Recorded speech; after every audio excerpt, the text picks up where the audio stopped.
일단 신살에서 격국이 왔는데, 자, 여기서 정리하셔야 될 게 있어요. 신살에서 격국으로 넘어오는 과정이, 신살만 가지고는 기격을 알 수가 없다. 왕의 사주라든지 양반의 사주를 알 수 없다라는 게 이제 특징이었어요. 신살은 좋은 신살도 있고 나쁜 신살도 있긴 한데, 신살을 가지고 모든 걸 구분해 나기는 어렵다. 그래서 이제 격국이 만들어진 거죠. 신살 중에서 특별히 좋은 신살을 격국으로 만들었다. 이렇게 보시면 될 것 같아요. 그래서 신살 중에서도 사실 우리가 아주 쉽게 많이 배운 육친도 신살이었죠. 육친도 신살이었어요. 그래서 사길신, 사흉신 이렇게 얘기한 것도 신살이었기 때문에 그런 거죠. 그래서 신살 중에서도 정관, 육친의 정관이 기본적으로 좋다고는 했는데, 육친의 정관만 가지고는 너무 많아. 정관이 있어야 양반 된다고 했는데, 정관이 연월일시 어디에 있어도 엄청 많은 거죠. 거의 한두 개씩은 다 있을 확률이 있죠. 왜냐하면 육친은 기본적으로 8개, 그 다음에 사주는 8글자니까 거의 누구나 하나씩은 정관이 있을 확률이 높은 거여서 기본적으로 양반 사주다. 정관이 있어야 관직에 간다. 이렇게 얘기했던 게 약간 애매한 거예요. 그러다 보니까 정관 중에서도 월지 정관을 특별한 격으로 잡자. 그래서 정관격 이런 식으로 뭔가 잡은 거예요. 그 다음에 천을기인 같은 경우도 신살인데 그 중에서도 좋은 신살이 천을기인인데 간무경의 충미, 을기의 자신 이런 식으로 해서 쭉 천을기인이 존재하죠.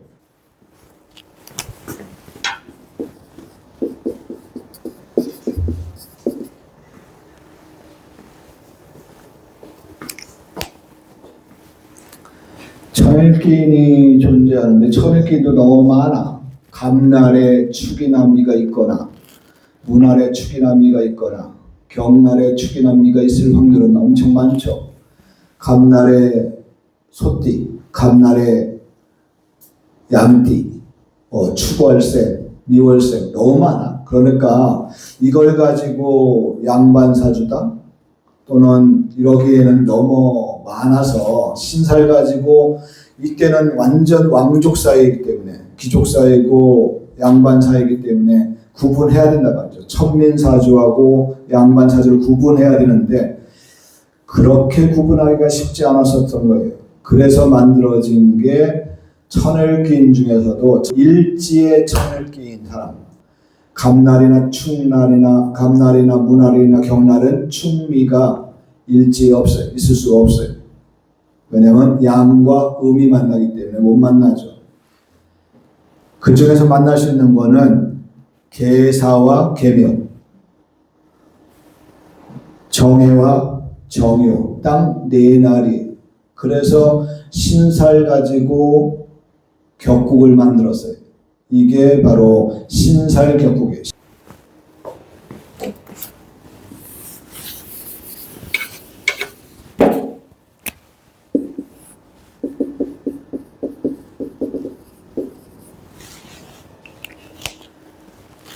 일제에 천을기인이 있는 거를 일기격 이렇게 써요.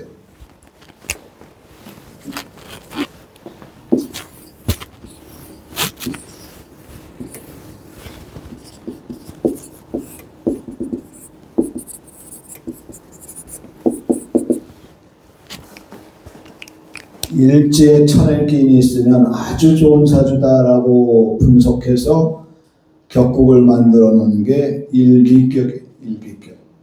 이런 식으로 신살 가지고 양반과 쌍놈을 구분하기 어렵고, 그러다 보니까 격국을 통해서 조금 더 고급 사주들을 분석해내려고 노력했던 거죠. 그래서 정관 중에서도 특별 정관, 천을기인 중에서도 특별 천을기인을 만들어낸 거예요.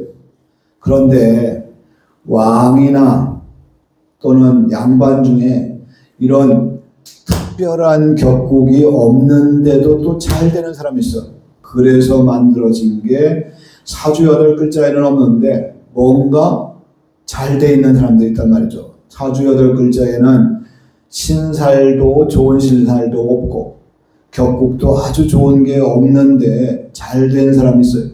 그것을 허자 격국이라는,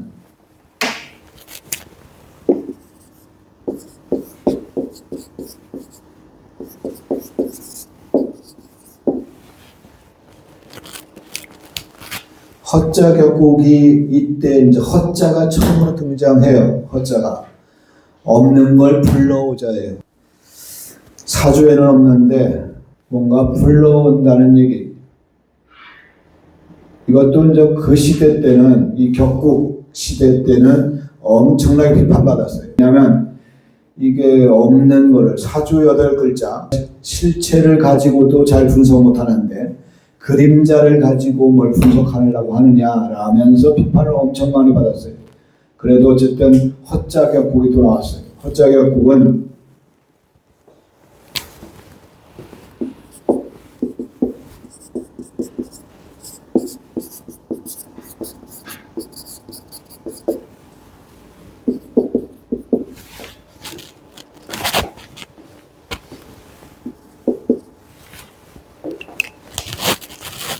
자, 사주에 정관이 없는데 잘 됐단 말이죠. 그래서 사 속에 있는 개수가 사 속에 있는 무토 정관을 불러 짝짓기, 무게와 짝짓 합하려고 하면서 무게화하면서 정관을 불러왔다. 왜 불러왔는지 몰라요. 이게 이제 그래서 자요삭격이, 자가 사화를 흔들어서 사 속에 있는 무토를 불러와서 무게화하려고 하면서 정관을 만들었다. 이렇게 하는 이론이 생긴 거예요. 우리가 이제 허자 이론 하는 게 바로 격국에서 출발했다. 격국에서 처음에 신살은 기본적으로 좋은 신살, 나쁜 신살이 있긴 했었는데 좋은 신살, 나쁜 신살 가지고서 양반을 분석하거나 왕을 분석하기 어렵다 보니까 만들어진 게 격국이다. 격국 중에서도 신살만 가지고도 격국을 했는데 그게 잘 안 되더라. 뭐 격국이 없는데도 잘 되는 사람도 있더라. 그래서 만들어진 게 허자 이론이, 그래서 허자 격국이 생겼어요. 그래서 이게 이제 격국론은 잘 정리하시면 보면 격국론은 사주팔자 타고나면서 결정됐다에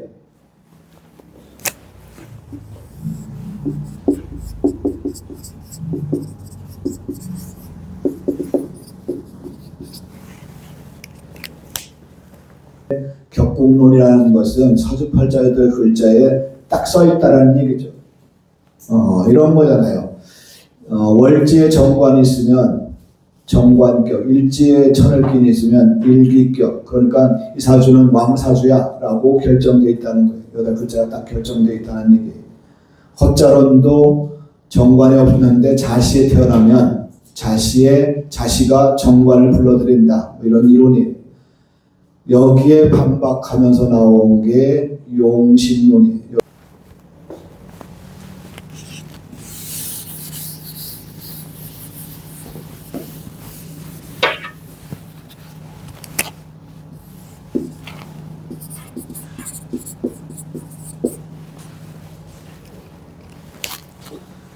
자, 신살론에서 격국론으로 발전했고 신살만 가지고는 양반을 구분해내고 왕을 구분해내기가 쉽지 않다 보니까 격국이라는 걸 만들어서 태어나면 바로 특별한 사주가 따로 있다.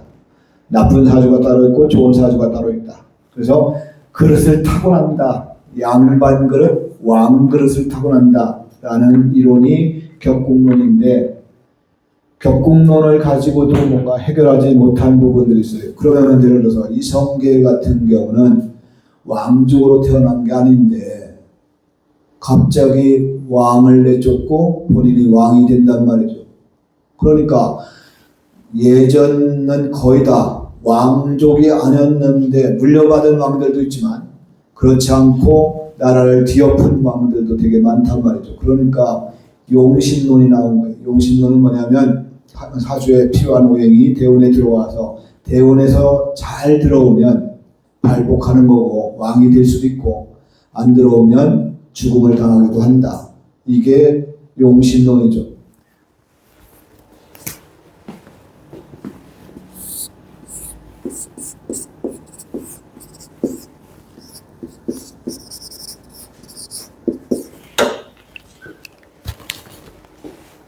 격국은 숙명론에 가까운 거고 용신은 대운론이니까 대운에 용신이 잘 들어오면 그때 왕 된다. 이게 바로 용신론이에요. 어쨌든 이때는 송나라 때 이후 쭉 왕이나 양반 사주가 특별하다는 것을 분석해내기 위한 방법이니까 일단 격국론은 타고난 사주다. 누구도 바꿀 수 없다. 이게 격국론인 거고 아니다. 대운에 용신이 들어와야 왕이 된다. 양반이 된다. 이렇게 분석한 게 용신론이에요. 서로 치고받고 많이 싸우죠. 이게 이제 큰 틀에서 이거예요. 이 안에서도 계속 신살론도 존재하고 헛자론이나 이런 것들도 계속 존재하면서 가는 것이지만 큰 틀에서 이렇게 흘러갔다. 이렇게 보시면 돼요. 여기서 타협을 하죠. 타협을 하는 게 용신격국이 용신격국.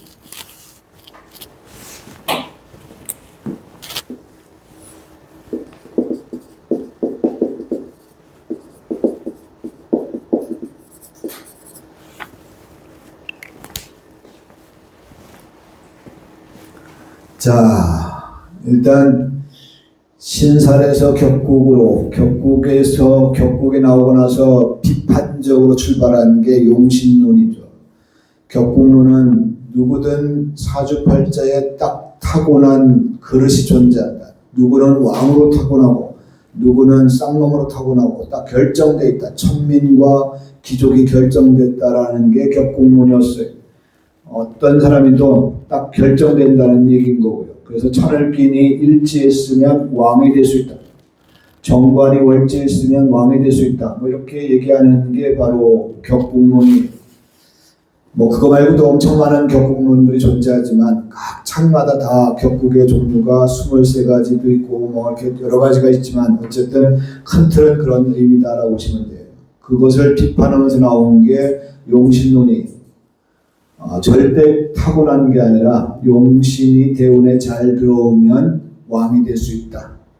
그래서 뒤집었던 혁명을 했던 역성혁명을 했던 사람들 입장에서 봤을 때는 귀족이 따로 있는 게 아니라 내가 운이 좋아서 왕이 됐다라는 거죠. 왕족 입장에서는 니들은 천민이기 때문에 계속 천민으로 살고 나는 왕족일 거야. 이렇게 결정되어 있는 것이 이 두 가지 이론이었던 거죠.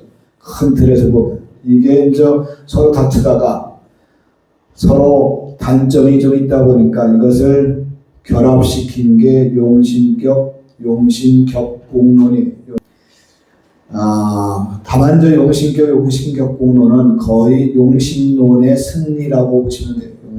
격국론과 용신론이 결합되어 있긴 하지만 용신론의 승리가 거의 맞다고 봐야 될 거예요. 그래도 어쨌든 격국이 존재했었고 그 격국으로 해서 어쨌든 등급은 분명히 존재하죠. 용신만 가지고는 등급이 존재하지 않는데 용신격은 등급이 존재하죠. 일단 신강하냐 신약하냐 이게 등급인 거죠. 처음 나온 이 격국은 원래 그냥 격국인데 지금 용신격국이 생기면서 이 격국을 고전격국이라고 해요.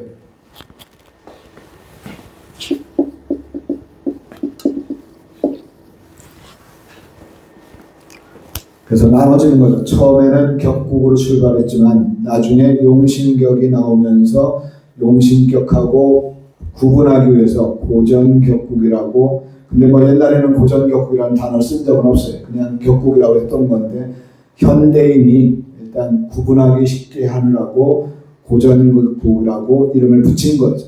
자, 자, 용신격국은 등급도 있고 용신도 존재하는 거예요.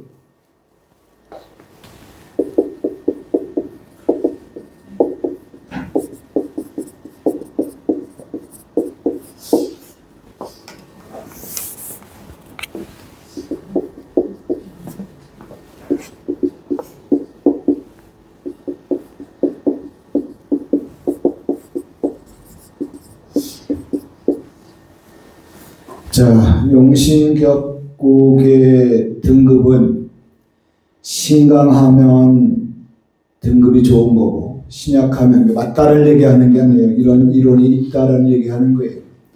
신강하면 좋다는 얘기고 신약하면 나쁘다라고 정의하는 거예요. 용신격국에서는. 두 번째, 사기신이냐 사흉신이냐.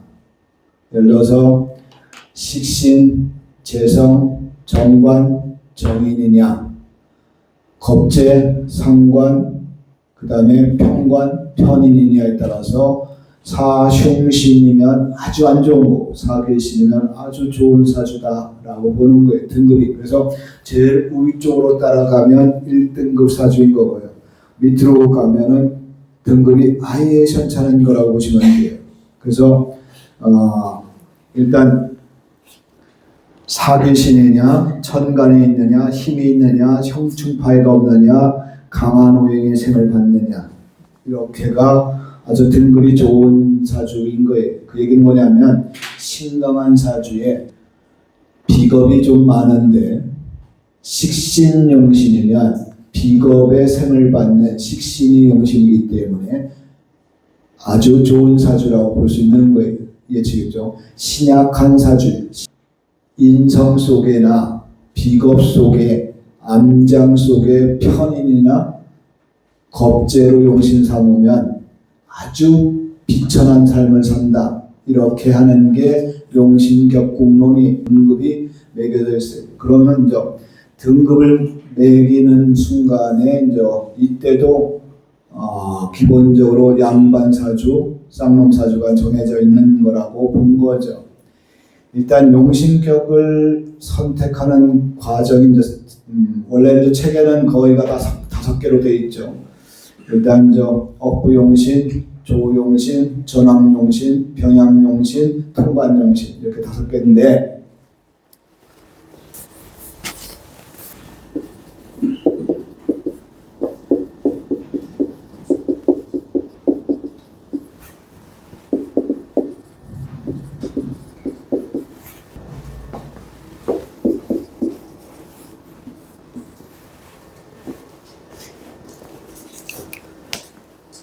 통관용신은 신강신양 용신 속에 숨어져 있는 거예요. 일단 통관용신을 따로 정해질 필요가 없어요.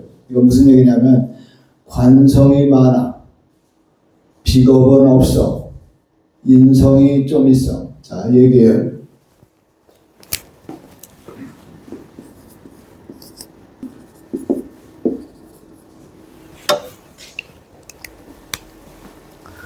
자, 이런 사주라고 하면 관성이 매우 강해요. 신약한 사주죠.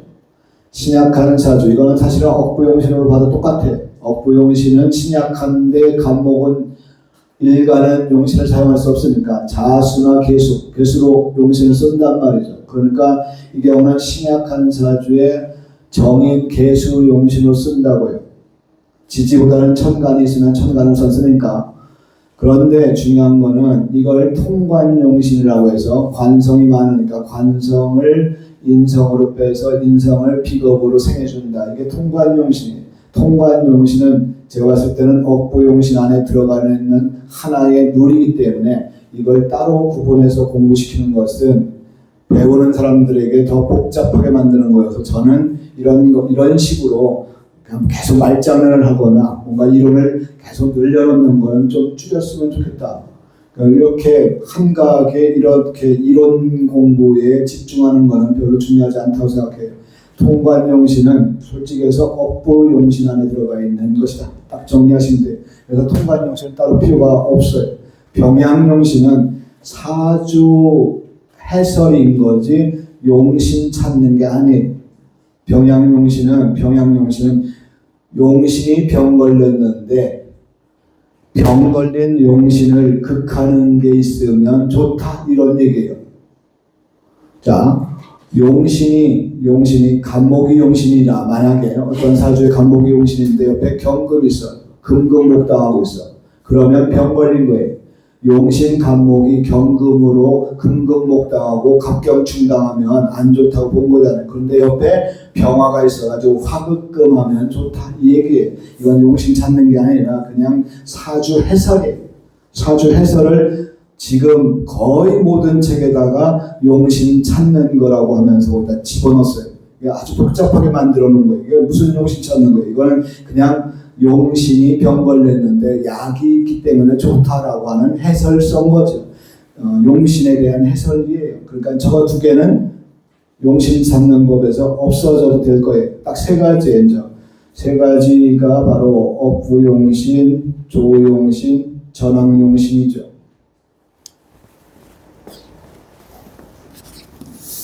업부용신은 신강신양용신이고 적천수가 기본적으로 큰 토대를 가지고 있죠. 조용신은 난강망이 가장 큰 토대를 갖고 있는 거죠. 그래서 적천수를 해석해 놓은 것이 적천수 징집 이런 적천수 뒤에 엄청나게 많이 들어가 있는 적천수 천미, 적천수 징의, 적천수 해설 이런 게 엄청나게 많죠. 이 적천수라는 책을 다 해설해 놓은 거죠. 중국의 이론이라는 게 중국에는 춘추 전국 시대의 이론이 지금까지 다 돌아다니는 거예요. 사서삼경도 다 그런 식이죠. 그거를 어떻게 해석하느냐. 해설서의 역사에 중국의 역사는 동북아의 역사는 해설의 역사다 이렇게 보시면 돼요. 새로운 이론보다는 공자의 이론을 아직도 춘추 전국 시대의 공자의 이론을 아직도 해설하고 그것에 분석하려고 하는 이론들이기 때문에 거의 그런 해설의 역사예요. 사실은 지금 현대적으로 보면 이렇게 해설서를 쓰면은 저작권을 걸릴 수 있는데 옛날에는 중국이라는 그 한자 문화가 좀 해설을 하는 사람에 따라 조금씩 달라지기 때문에 어쩔 수 없었던 부분들인데 어쨌든 적천수를 토대로 업부용신, 신강신양용신, 신강신양용신이 거의 지금 한국의 한 60%이 정도는 신강신양용신, 업부용신이 되겠죠. 조용신이 한 30-40% 정도 이렇게 용신론에서는 그렇게 전함용신 이거는 종용신이라고도 하는데 전함용신, 종용신은 둘 다 양쪽 다 사용하는 거니까 일단 거의 그렇게 된다고 보시면 돼요. 난강망은 궁통보감으로 번역된 거고 조화원약으로 번역된 거예요. 자, 이 업부용신 신강하냐 신약하냐를 무조건 따져야 되는 거예요. 어차피 용신 찾는 거는 조용신이나 업부용신이나 똑같아요. 다만 격이 달라요. 격이.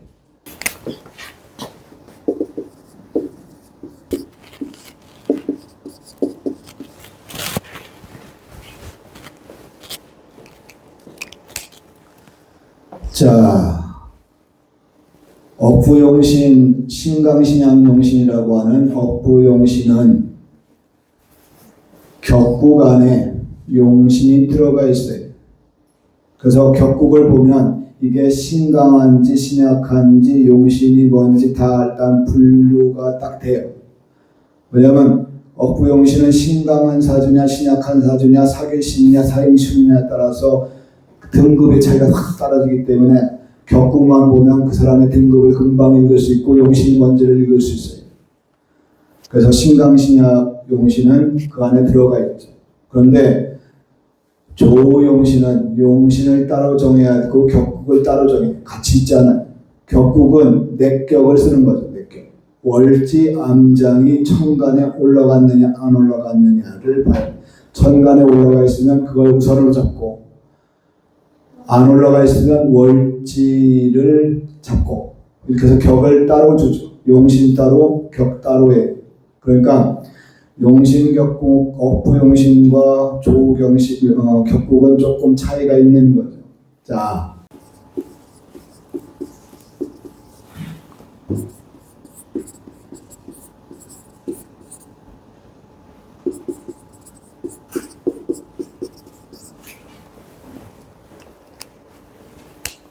억부용신은 이렇게 가운데 용을 쓰고 뒤에 용신을 써요. 뒤에 용신을 쓰고 앞에는 신강한지 신약한지를 구분해줘요. 그래서 신강용 식신격 또는 신강용 상관격. 자, 그러면 신강용 식신격하고 신강용 상관격하고 어떤 게 더 좋은 거예요? 신강용 식신격이고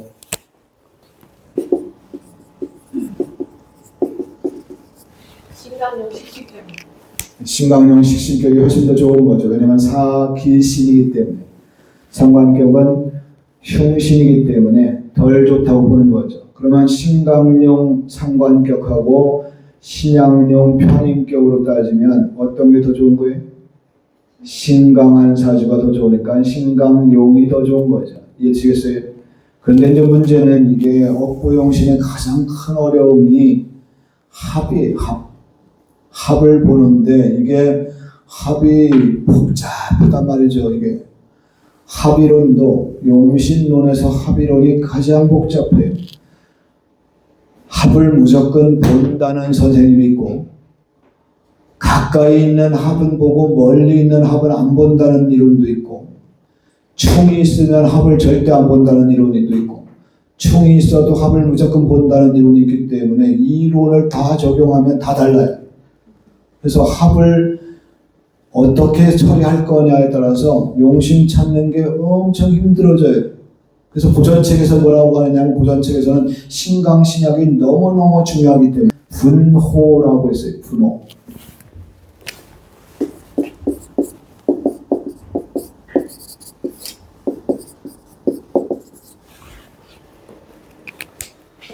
신강한 사주인지 신약한 사주인지를 털끝, 털억, 코에 털, 동물 털 한 카락만큼도 나눠야 된다.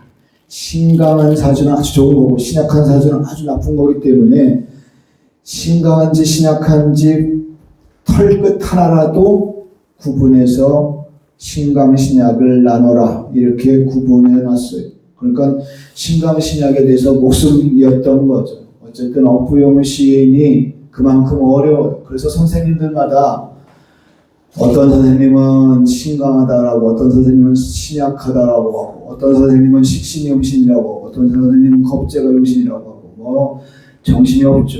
그래서 용신론 하시는 특히 억부용신론이든 조용신론이든 용신론 하시는 선생님들의 특징이 뭐냐면 목소리가 커요. 상대를 제압해야 되니까. 이게 서로 싸워야 된단 말이죠. 이게 큰 소리로 제압하지 않으면 내가 밀리면 일단 지는 거니까. 용신론자들은 거의, 그 다음에 용신론자들은 사주 8글자를 볼 생각이 없어요. 거의 보면은 제가 아주 젊었을 때부터 강의를 했는데 들어오신 분들의 특징을 다 보면 알아요. 용신론자들은 절대 수업을 열심히 적지 않아요. 팔짱 끼고 딱 사주를 뚫어지려 쳐다봐요. 용신만 찾으면 되는 거잖아요. 다른 하나도 없어요. 8글자의 의미를 분석할 필요가 없어요. 용신만 찾으면 모든 게 다 끝난다고 생각하니까 무조건 용신을 찾으려고 해요. 신강한지 신약한지 이건 뭐 쓸 필요도 없는 거죠. 그냥 칠판만 틀어지게 쳐다보면 신강한지 신약한지 이게 나오는 거니까 그것도 정확하게 답이 안 나오죠. 어떤 거는 정확하게 나올 수 있는데 어떤 건 정확하게 안 나올 때가 너무 많기 때문에 서로 싸울 수밖에 없어요. 또 신강하냐 신약하냐고 정해져도 이것도 식신도 있고 상관도 있고 편제도 있고 편관도 있기 때문에 그 중에서 뭘 선택할 건가가 또 싸움인 거잖아요. 그러니까 이 감당하기 어려운 부분들이에요. 그래서 일단 억부용신론자들이 어쨌든 뭐 지금까지 대세를 이끌어왔었다라고 보시면 돼요. 적천수라는 책이 원체 힘있게 내려왔기 때문에 그 다음에 적천수 번역책들이 너무 많기 때문에 억부용신이 최고로 많았던 거죠. 그 다음에 이제 난강망, 난강망이 궁통보감 조화원약으로 오면서 조용신도 어느 정도 발휘가 되기 시작했죠. 조용신은 똑같아요. 용신은 똑같이 억부랑 똑같이 신강한지 신약한지를 통해서 잡아요. 그런데 다른 것은 격국을 따로 잡는 거죠. 격국을 월지를 잡아서 월지가 천간에 있는지 없는지를 봐서 10정격이라고도 하고 어떤 선생님은 8정격이라고도 해요. 10개를 다 잡는 사람도 있고 어떤 사람은 비견겁제는 빼고 그냥 8개만 잡는 경우도 있어요. 어쨌든 내격을 잡아서 특징은 뭐냐면 그러면요, 억부용신 논자들은 용신이 성격이고 용신이 직업이고 용신 복이 있는 거고 용신이 대운에 들어오면 발복하는 거예요. 근데 이제 조용신 논자들은 조금 달라요. 성격은 내격이 용신이 성격이 아니고 용신이 직업이 아니고 내격이 직업이고 성격이고 용신은 대운에서 들어올 때 발복한다가 조용신론의 특징이에요. 그러니까 억부용신하고는 조금 다른 부분들인 거죠. 어떻게 보면 성격을 구분할 때 용신이라는 것은 대체적으로 95%는 사주팔자 속에 적은 게 용신이잖아요. 무슨 얘기인지 아시겠어요? 신강하면 식재관 중에서 용신인 거고 신약하면 인비 중에서 용신이니까 적은 게 용신이라는 얘기 이해가 되세요? 그런데 조용신론은 월지가 천간에 올라왔으면 그걸 격으로 잡기 때문에 조금 더 힘 있는 걸로 잡는 거예요. 이해가 되세요? 인이 갑이 올라가서 인 속에 갑목이 천간에 있으면 갑목으로 용신을 그러니까 격국을 잡는 거기 때문에 어떻게 보면 월지와 갑목 천간까지 힘을 합하면 조금 더 힘이 있는 거죠. 그렇게 보면 용신은 약한 게 성격인 거고 그러니까 억부용신은 조용신은 살짝 힘 있는 게 성격과 직업적성이 일단 차이가 존재했긴 해요. 용신은 대운에 들어올 때 좋다라는 것은 똑같고 이건 똑같고 직업적성이나 성격은 좀 다른 부분들이 있죠. 조심해야 될 부분들이 있어요. 자, 우리는 지금까지 몇백 년 역사 속에서 늘 적은 걸 성격으로, 적은 걸 직업적성으로, 적은 걸 대운에 들어오는 것까지는 그러려니 하겠지만 그것으로 모든 것을 정했어요. 그 다음에 자, 예를 들어서 정관이 용신인 사람은 남편복이 있다 이렇게 얘기한 거예요. 그렇죠? 예. 그러면 정관을 극하는 건 뭐예요? 상관이잖아요. 그러면 상관은 여자들한테 뭐에 해당돼요? 자식. 그러면 남편 복이 있는 모든 여자는 자식 복이 없다는 얘기인데 이게 말이 돼요, 안 돼요? 안 되죠. 그게 어떻게 말이 돼요? 그게 말이 되냐고요. 남편이 나한테 잘하면 밀어내야 돼. 왜? 자식 잘 되게 하기 위해서. 그런 말인가? 자, 남편 복이 있는 모든 여자요, 남편을 물리쳐라. 그래야 자식이 잘 된다. 이거잖아요. 말이 안 되잖아요. 어떻게 어떤 게 하나가 좋으면 어떤 건 무조건 하나가 나쁘다는 얘기는 있을 수 없어요. 어떤 사람은 남편도 잘하고 자식도 잘할 수도 있고 어떤 사람은 남편도 복이 없고 자식 복도 없는 경우도 있을 수 있고 얼마나 복잡한 게 인생 사는데 그렇게 단순하게 용신론에서 그렇게 결정 내리는 것 자체가 있을 수 없는 일이라는 얘기.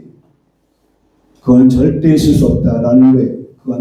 그래서 용신이라는 것을 사실은 어떻게 보면 대운론에서 필요하긴 해요. 그런데 용신으로 모든 성격, 직업적성, 육친복까지 다 따지는 건 있을 수 없다라고 봐야 돼요. 그건 존재할 수가 없어요. 자, 예를 들어서 자식복 있는 모든 여자는 식상을 극하는 게 뭐예요? 인성이에요. 그러면 인성은 어머니인데 자식복 있는 모든 여자는 어머니 복이 없다가 돼요. 있을 수 있는 일인가요? 없잖아요. 그런 일은 없어요. 그렇게 단순하지 않아요. 인생 삶이라는 게 그렇게 단순하지 않아요. 용신론이 이렇게 지금 몇백 년 동안 계속 이렇게 이런 엉뚱한 주장을 하고 있는데도 그냥 공부하시는 분들은 그냥 단순하게 주입하기만 해요. 이거 무진장의 위험한 일이. 이게 이제 사실은 텍사스 저격수의 오류예요. 텍사스 저격수의 오류는 뭐냐면 텍사스에는 모두 총 쏘는 사람들이 다 백발백중이에요. 그러니까 그냥 공부 총 못 쓰는 사람이 몇 번 배워가지고 총 쐈는데 안 맞는 거예요, 관역에. 그러니까 어떻게 하냐면 총 쏜 자국 안에다가 관역을 그려요. 이게 텍사스 저격수의 오류예요. 그냥 억지로 뜯어 맞추는 게 용신론의 성격과 직업적성과 육친복이 아주 치명적인 오류예요. 이거대로 계속 가져가면 제 생각은 명리학을 발전할 수가 없어요. 있을 수 없는 일이기 때문에 그래요. 자, 아버지 복이 있는 분들은 형제 복이 없다. 이게 기본이에요. 있을 수 없는 일이에요. 아버지 복이 있는 사람들은 형제 복이 없다. 형제 복이 있는 사람들은 남편 복이 없다. 이런 거잖아요. 있을 수 없어요. 이게 있을 수 없는 일이에요. 이렇게 단순하지 않다라는 것을 용신론자들이 깨달아야 될 부분들이 이것을 극복하지 않으면 나갈 수 없어요. 그러니까 그런 부분에서 정리해야 될 부분이죠. 조용신론은 사실은 조금 더 발전해서 요새 조용신론이 되게 많이 이제 확대된 상황이에요. 위천리 선생의 팔자제요.